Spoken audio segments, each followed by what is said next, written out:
Halo, assalamualaikum warahmatullahi wabarakatuh. Nahmaduhu wa nusalli ala rasul karim.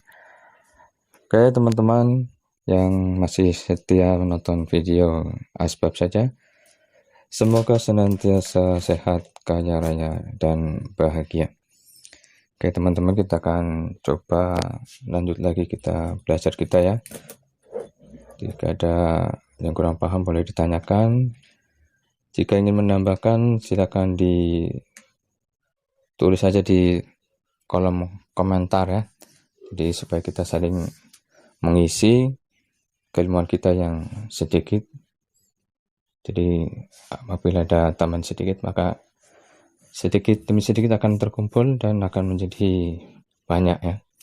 Tetapi tetap diingat bahwa banyaknya ilmu yang kita dapatkan baik dari guru A, guru B, guru C, tetap ilmunya Allah SWT masih lebih banyak lagi yang belum kita ketahui. Jadi supaya kita jangan berpuas hati dengan ilmu yang kita miliki, jadi kita senantiasa ada semangat terus belajar ya, menambah ilmu supaya mendapatkan keridhaan Allah SWT ya. Kita kali ini ingin membahas lanjutan dari video sebelumnya ya. Kali ini tentang bagaimana mengaplikasikan ketika kita sholat. Jadi perlu diperhatikan ya teman-teman, sholat ini kalau secara syariat kan adalah ibadah yang diawali dari takbir dan diakhiri dengan salam. Ini daripada syariatnya seperti itu ya, pengertian sholat. Jadi betulnya ada banyak sekali yang perlu kita persiapkan. Contohnya adalah bersuci ya, istinja, kemudian berwudu. Pakaian harus bersih, tempat pun harus bersih dari najis. Tapi kami yang bahas kali ini adalah bagaimana ada perintah daripada Allah SWT yang mungkin kita lupa atau mungkin ada penafsiran yang berbeda ya. Kalau di Al-Quran ada perintah jangan mendekati jangan sholat ketika kita sedang mabuk ya, kurang lebih seperti itu. Jadi kalau syariat mabuk itu ya yang minum air keras ya, minuman air keras yang memabukkan sehingga dia lupa akan dirinya, lupa sekitarnya, sehingga ketika bacaannya ngaco, pikirannya ngaco, gerakannya ngaco seperti itu ya kurang lebih ya. Bukan mabuk kendaraan ya. Tetapi bagi kita bahas di sini ada bagaimana menurut ulama-ulama tentang hakikat ma'rifatnya. Jadi yang menurut ulama-ulama hakikat ma'rifat ini, yang dikatakan mabuk itu bukan hanya mabuk secara zohir ya, mabuk karena minuman keras, tapi karena mabuk juga karena dia lupa akan bacaan, lupa akan gerakan, lupa dengan Allah SWT. Ini termasuk mabuk ya. Sehingga ketika kita sholat berdiri, kemudian kita masih teringat pasar, teringat pekerjaan, teringat anak, teringat istri, teringat suami. Ini namanya juga mabuk ya.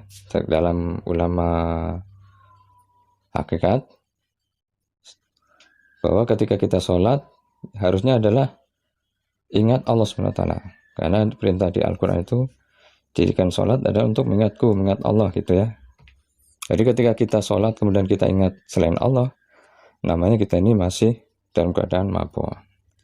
Jadi sebelum kita sholat, kita persiapkan diri kita, pikiran kita supaya tidak ingat selain Allah SWT. Nah, inilah yang perlu dipelajari. Bagaimana caranya supaya pikiran kita tidak kepada selain Allah. Maka teman-teman gunakan zikir nomor 3 ya, seperti yang disampaikan. Dengan cara kita ambil nafas, pelan-pelan rasakan di hidung, masukkan ke kepala, sehingga pikiran kita fokus, tidak pergi kemana-mana. Ini yang awal ya. Kalau yang sudah mahir mungkin tinggal ambil nafas sebentar langsung on gitu ya. Atau seperti kemarin kita bahas tentang menekuk lidah, Jadi dengan manakuk lidah kita tempelkan ke langit-langit, langsung dia berhenti memikirkan makhluk-makhluk. Nah, ini bisa dikerjakan ya. Jadi sebelum niat pasang kondisi seperti ini, baru bertakbir. Nah, teman-teman bisa rasakan sendiri apa perbedaannya ya, setelah kita coba melakukan metode zikir nomor 3 ini ketika dalam sholat. Demikian juga nanti kadang-kadang namanya kita ini manusia, apalagi ada makhluk-makhluk yang tidak suka ya apabila kita mendekatkan diri pada Allah SWT ya, seperti setan, iblis, termasuk nafsu yang ada pada diri kita ini tidak suka apabila kita ini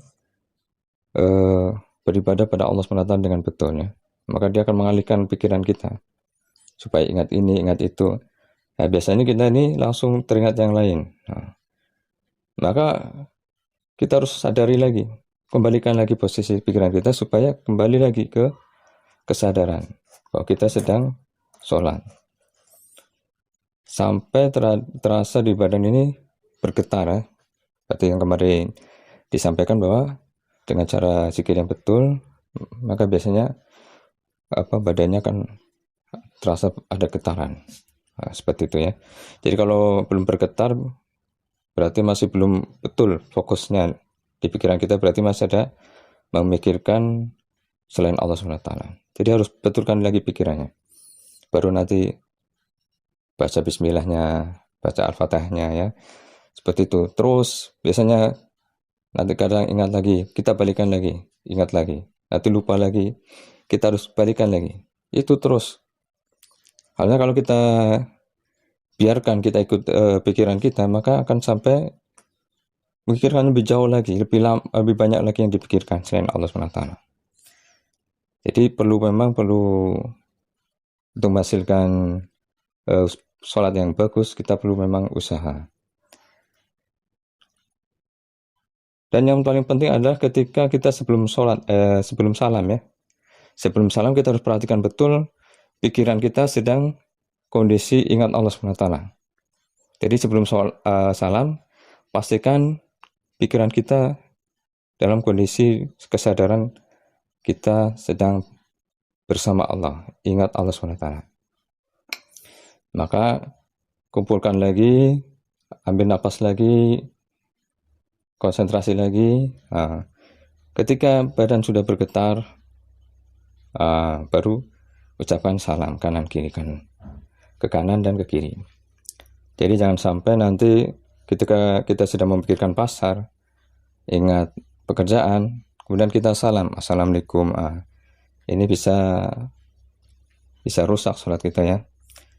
Jadi perlu diperhatikan ya, kalau di syariat, kalau sudah nampak takbir kemudian salam, udah sholat lah, udah soleh ya, udah solehah.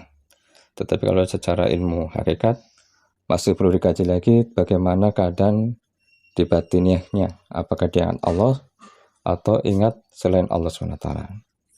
Dan nanti timbangan daripada Allah, penilaian daripada Allah pun bermacam-macam sholatnya ya. Kalau di dalam